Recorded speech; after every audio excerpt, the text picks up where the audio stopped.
This is my electronic bulletin board, and we're going to start with number names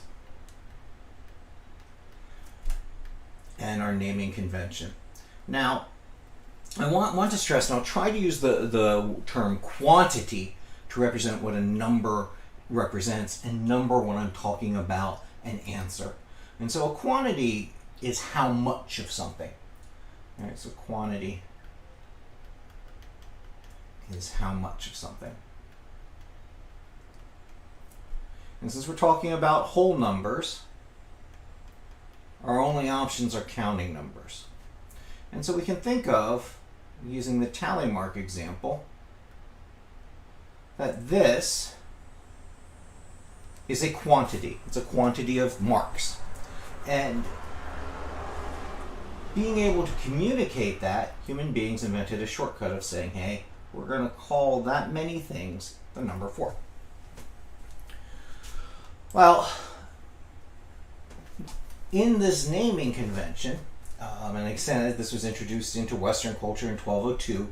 There's a very, very strong Indian tradition of this. And if you ever want to do any historical research on mathematics and culture, the Indians' use of, and when I say Indian, India, the country, within Hindu religion, and their concepts of large things and why they played with number as they did. It's a really interesting philosophical, theological perspective on it.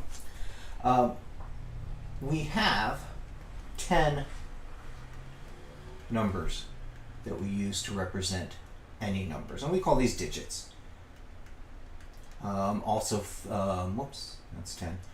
Fingers, digit and fingers are the same. I have seen translations of Fibonacci, instead of saying figures, call the Indian fingers, because they represent you're counting on fingers. Each of these have a tally value, but we've invented a system where a standard form of a number is written such that the place the number is in has value, and we call it place value. So in this case, the 7 is in the tens place, and so this is 7 times 10, plus 8 in the ones place, 8 times 1, or altogether that has a quantity value of 78. Now we have an expanded form of writing it, a couple expanded forms of writing any number, that focuses on this place value, focuses on the idea of place value. And we can say that this is 7 times 10 plus 8 times 1. That's called expanded form. For now. And that's it. Your book and your questions will ask this within this form of expanded form being like this.